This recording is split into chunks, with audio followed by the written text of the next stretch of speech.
Someone is smiling at you right now. Maybe it's a stranger in a photograph. Maybe it's a colleague across the room. Maybe it's a face on your screen, teeth showing, eyes slightly raised, and somewhere deep in your chest, before thought, before reason, something responds. But here's the strange part. That feeling isn't warmth.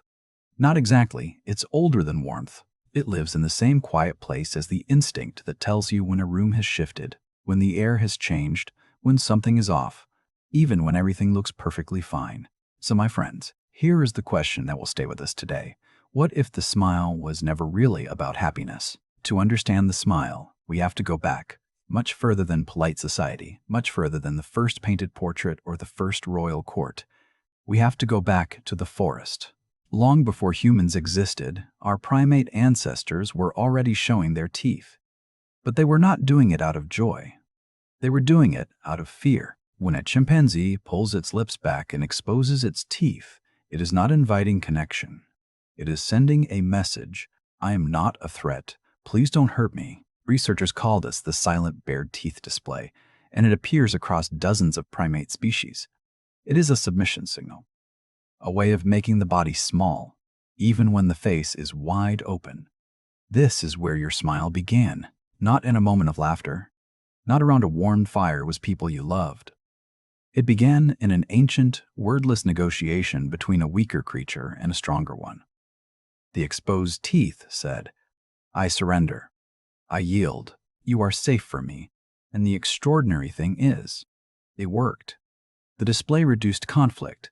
It created just enough space for two animals to exist near each other without one destroying the other.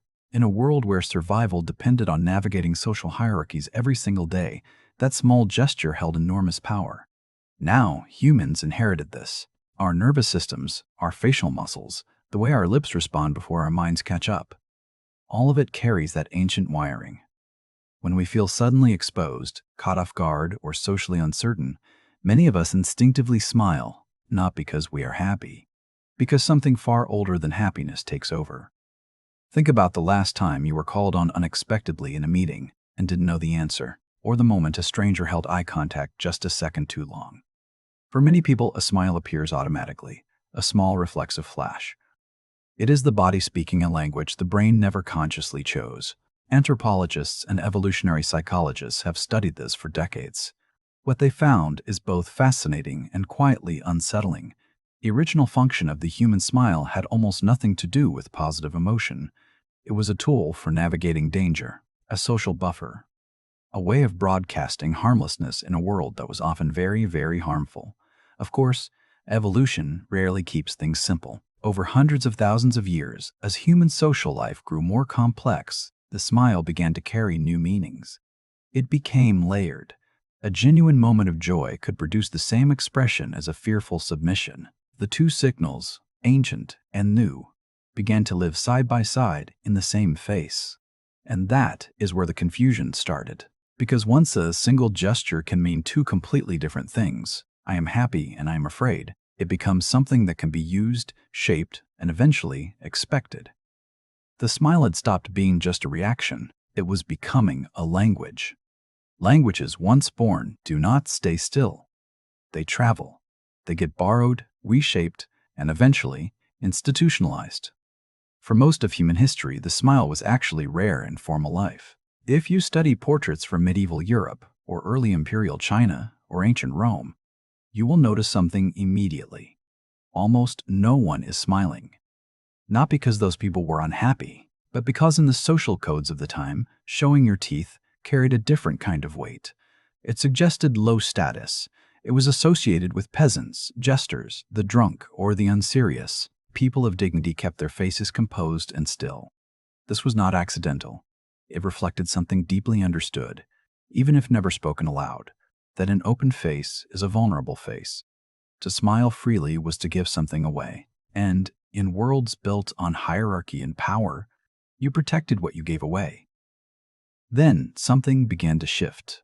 As trade expanded across Europe in the 16th and 17th centuries, strangers needed to do business with strangers. You could not rely on shared village history, on knowing someone's family for generations, on the slow trust that grew from proximity. You needed faster signals. You needed a way to say, quickly and clearly, I am safe. I am open. You can work with me. The smile, that ancient submission gesture dressed in new clothing, was perfectly suited for this. It was immediate. It required no words. And crucially, it moved across cultural and language barriers in a way that formal gestures could not. Historians who study the social life of early modern Europe have noted a gradual but unmistakable change in how people were described in letters, diaries, and merchant records, a growing value placed on what we might now call warmth, on approachability, on the kind of face that made others feel at ease. The smile was quietly being promoted from a private, instinctive reaction into a public, social tool. A small but telling example: in early etiquette manuals that began appearing across France and England in the 1600s, writers started advising readers on how to present themselves in company, how to walk, how to speak, how to hold the face. For the first time, expressions were being discussed not as natural responses, but as things that could and should be managed. This was the turning point. The moment the smile entered the space of instruction, the moment someone wrote down that you ought to look pleasant, that your face was part of how you presented yourself to the world, it stopped being purely spontaneous. It became, at least partly, a performance. Something you could practice. Something you could choose. And once something becomes a choice, it can also become an obligation. The smile had traveled a long road. It began as a signal of fear in the branches of an ancient forest. It became a reflex carried in our nervous systems. And now, quietly, gradually, it was being shaped into something the social world could expect from you. Not just welcome, expected. The question was no longer simply what does a smile mean? It was becoming who decides when you must wear one. There is a word that researchers use when someone is required to manage their emotions as part of their work or social role. The word is emotional labor. And once you learn it, you begin to see it everywhere. It appears in the flight attendant who smiles through a 6-hour flight while passengers complain about things she cannot control. It appears in the customer service worker who is trained, explicitly trained, to keep a pleasant expression regardless of what is said to them. It appears in the young employee who laughs at a joke that wasn't funny because the person telling it has power over them. But emotional labor doesn't only live in workplaces. It lives in families, in friendships, in the quiet pressure many people feel simply walking into a room. Because somewhere along the way, the smile stopped being something you offered freely. It became something others felt entitled to receive. This is where the hidden cost lives. When you force a smile, when the expression on your face does not match what is moving through your body, something strange happens inside you. Psychologists who study emotional suppression have found that the effort of maintaining a false expression is genuinely exhausting. It is not passive. The brain is actively working, holding one signal down while pushing another one up. Over time, that effort accumulates. It wears people out in ways they often cannot explain. They come home feeling hollow, drained by nothing they can name. And there is something lonelier about this kind of tiredness, because from the outside, everything looked fine, everything looked warm, everything looked exactly as expected. A woman who worked in hospitality for several years once described it this way. She said that after a long shift, she would sit in her car in the parking lot and simply let her face go. Just release it. And in that moment, she said, she finally felt like herself again, as if the face she had been wearing all day belonged to someone else. That image stays with you, because what she was describing was not just fatigue. It was a kind of quiet fracture, the growing distance between who you are and who the world asks you to be. And the smile, that ancient, borrowed gesture, had become the line where that fracture lived. There is also something darker underneath this. When the smile is demanded rather than offered, it doesn't just cost the person wearing it. It also distorts the relationship it was meant to create. A smile that is performed is a one-way transaction. It gives the receiver a feeling of warmth, of welcome, of safety, without anything real behind it. It is connection that looks like connection but isn't. My friends, this is not a small thing. We built so much of our social world on the assumption that a smiling face means an open heart. But somewhere between the ancient forest and the modern workplace, the face and the heart quietly separated. And most of us, on both sides of that smile, never noticed when it happened. In 1950, An advertisement for a large American department store chain introduced a policy that would quietly reshape workplaces across the world. Employees were required, not encouraged, required to smile at every customer, every time, without exception. The smile was written into the job description. It was measured, monitored, and corrected if absent. This was not unique. It was the beginning of something systemic. As consumer culture expanded through the second half of the 20th century, the smile became industrialized. Companies discovered what psychologists had long suspected, that a smiling face increased sales, reduced complaints, and made customers feel a loyalty that had nothing to do with the product itself. The warmth was the product, and warmth, they learned, could be manufactured. Training manuals appeared. Scripts were written. Entire onboarding programs were built around teaching people not just what to say, but how to look while saying it. Some companies went further, using mirrors at workstations so employees could monitor their own expressions throughout the day. The face had become a professional tool, as measurable as punctuality, as trainable as typing speed. And the world accepted this, not loudly, not with any particular decision. It simply became normal. Then came something that accelerated everything. The rise of photography, and later, social media, moved the smile out of the workplace and into every corner of private life. The camera created a new relationship between people and their own faces. Suddenly, your expression was something that could be captured, shared, compared, and judged by people you had never met. Research into early photographic portraits shows an interesting shift.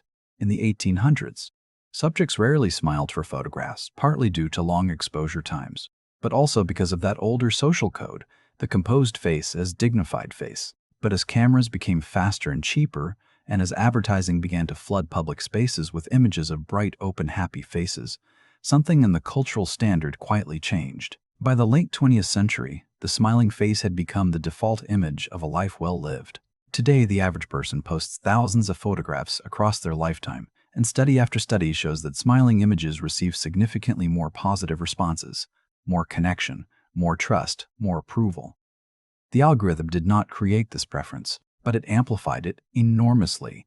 It turned a social expectation into a visible, measurable, daily reality. A man in his 30s once admitted that he retakes photographs of himself not until he looks happy, but until he looks correctly happy, the right amount of teeth, the right angle, the right brightness in the eyes. He said he had no idea when that standard had entered his head. He only knew that some images felt wrong, and he kept going until they felt right. That instinct, that quiet internal editor, is not vanity.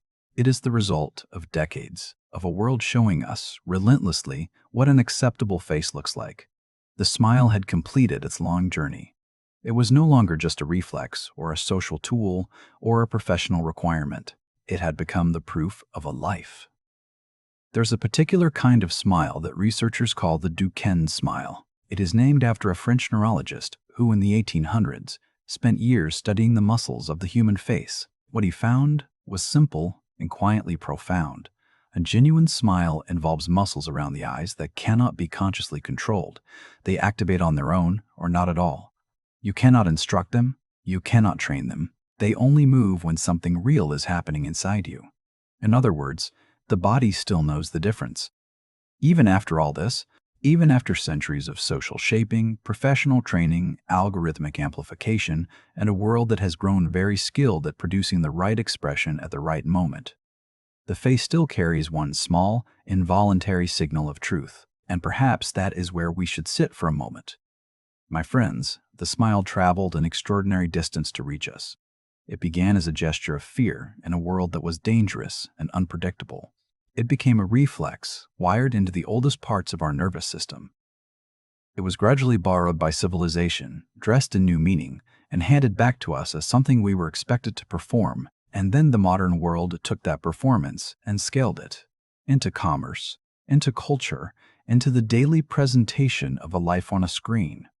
At every stage, something was added, and at every stage, something small was quietly lost. What was lost, I think, is not the smile itself. The smile is not the problem.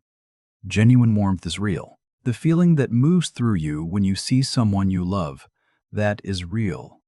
The involuntary softening of a face when something unexpectedly beautiful happens. That is real. These things have not disappeared. What was lost is the ability to trust what we see, because when a gesture is both ancient instinct and professional requirement, both spontaneous joy and social obligation, it becomes very difficult to know what you are actually looking at.